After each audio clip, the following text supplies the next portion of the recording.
Hello there.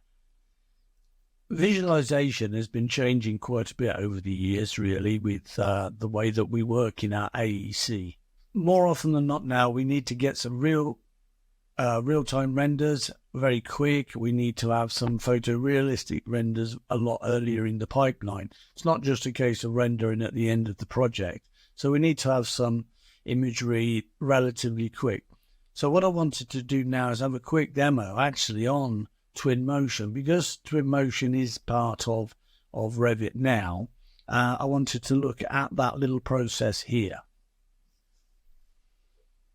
So here we have a 3D model in Revit. Very simple model, nothing in here that's outrageous at all. It's just a building I use in some of the training I do with Revit and visualization.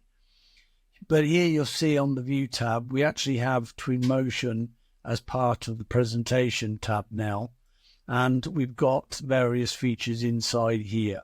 Synchronization, auto-sync connections, etc. in there. What I'd like to do is look at Twinmotion, but I'd like to use a particular template in Twinmotion. So what I'm going to do is click on my Epic Games here, and then come over to my Twinmotion. And I'm going to choose which one I want to use. So I'm going to actually look at the 2023.2 version here, because there's a few features in here that I think you'd like. So I'm going to click on Launch here. Now, when that'll start up in here relatively quickly. Sometimes I'll open in Twinmotion, but what I've done is actually I've exported from Revit, or direct connection to Revit. So if I look at my Twinmotion now, that's started up.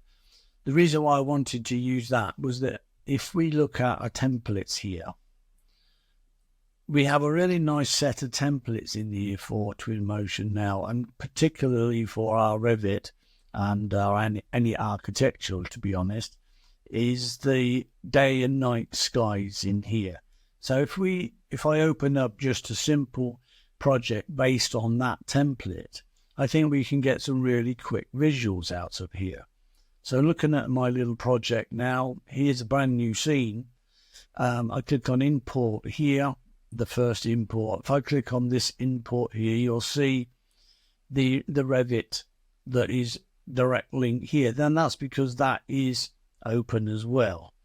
If you find that when you're in Twinmotion and it doesn't find that, just jump back into your Twinmotion Revit, come to your tab here, and click on Synchronize like that. And then when you come back into here, you'll see it here. If we click on Import here, I can import it through the direct link now. And here's my little project in here. So pretty straight away, you can see that it brings in all the geometry in here like this. And clearly you can see that on here, there's a few trees that that are the trees here that are the Revit trees, the billboard trees, and clearly we need to replace those. So what I would do here is just come into the search up here on our scene and type in planting, so that I can filter out anything that's in the planting. So if I move this down here, you can see that plant in there, or if I go all the way down, I can select all of the plant and shift select the last one like that. So now I've got all of the trees selected. Now of course I could select individual trees and replace, but for the exercise here, if I right click here and replace object, and then you'll see that I've got a panel here where I can drag in my my trees. So for example, if I went to vegetation from my library, went to vegetation, trees, we've got lots of trees here. What I've also done though, for my purposes, I tend to put things into a library of my own. So I've got user library here, and in my user library, I've created some HDRIs, I've created some 3D Studio Max content, and I've created a folder for the trees. So in my trees here, I've got a few English trees or European trees. So if I put the English oak over there, the English yew tree, for example, European beech, horse chestnut, and the London plane tree there. So I put those into my replace object container there, click on replace, and that automatically replaces all of those trees for me there. Now, as I look at the project, I mean, a lot of the work we do really is quite simple in that we're just replacing, or we're actually putting materials in. So, for example, if I come over to my materials here, you'll see that we've got materials that are the Revit materials. So if I click on any of these materials, I could edit those materials, or indeed use Twinmotion materials. So I click on glass here, for example. I could put the glass onto the building here. So that glass is here now, and we could rename him. Let's rename him and call him just curtain glass, like that.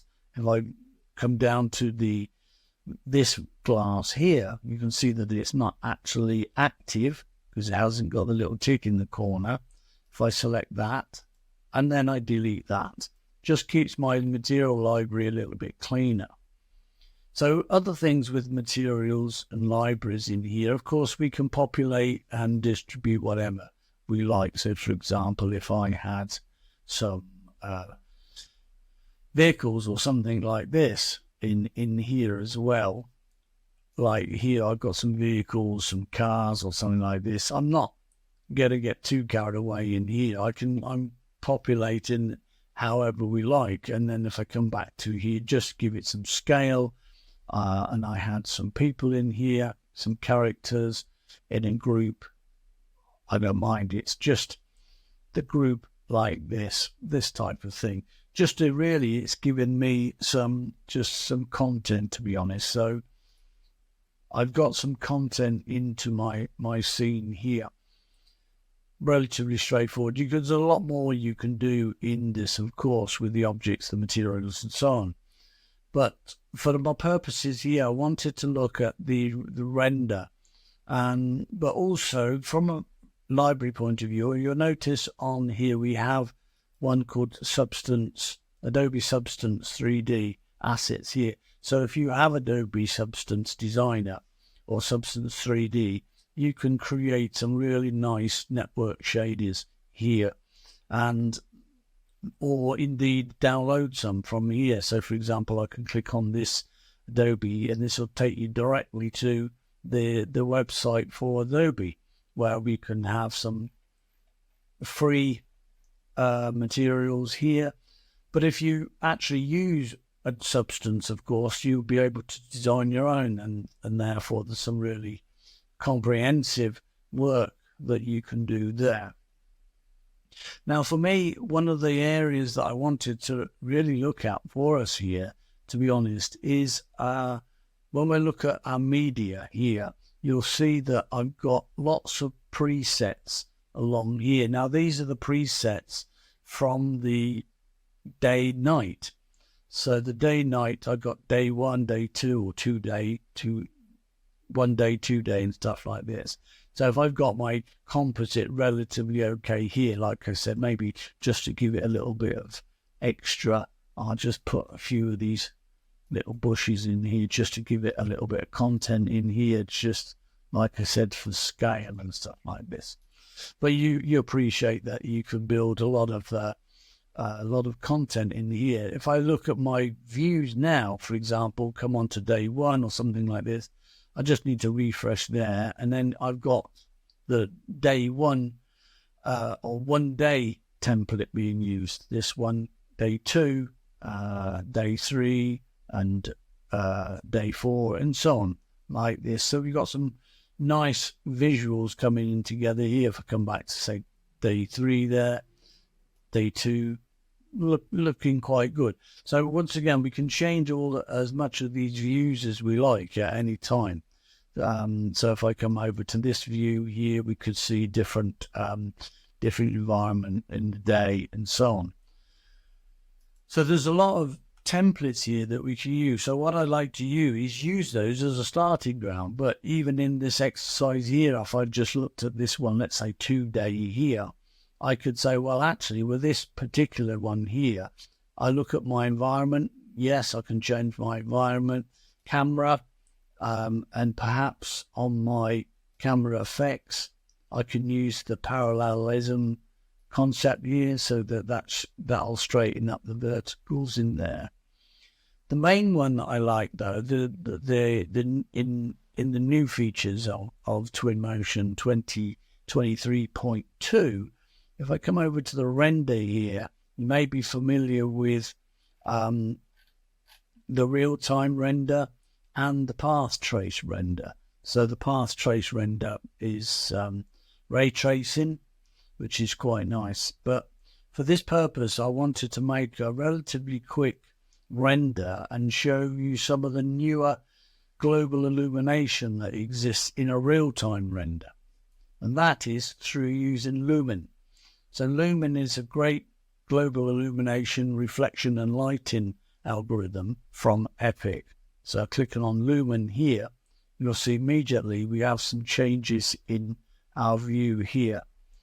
So if we look at an optimized view like this, you can see nice reflection lighting is really coming in quite nice. So we've got quality shadows, and one of the things I like about this is the shadow bias. I can move the shadow bias in and down, and that will clean up those nice little crisp little areas in here, like over here. If I look at that, you can see I can just bring that down, and that just cleans those light bounce corners better. So I've got a simple image like this, and then eventually, of course, I can click on an export here and click on the export image. Let's say this is 2-day here. Click on this one, and then I can send it out, start to export that image. So essentially that could go into my image folder, click on there, and then within a few moments that will actually render. It actually isn't rendering, so to speak. It's actually using the GPU process to create the image, in essence, which so it's not doing the light bouncing in the render. So this is why this would be relatively quick here, because we're using Lumen in here. So here we've got really nice image very quickly, just a minute or so there, if that. So if I went back to my file folder here, where that work is, and come to my images here, I've got the 2-day one there. So there's the 2-day one I've just done in here. So quite nice render. There's another one I did there earlier on the number 4 one there. There's another one here I did on the interior. So the whole lot, probably less than 5 minutes to create, and even less to render. So there you go with Twinmotion. I think Twinmotion being part of Revit and in that view tab means that you've got great connectivity to work with Twinmotion and have good quality real world renders very quickly for any stage of the development. So whether you're using visuals to show line of sight, even visual clash detection and stuff like this as your process goes on, whether it's for visual interior design or whether it's construction and construction phasing, we can have some very quick conceptual renders. Thank you very much.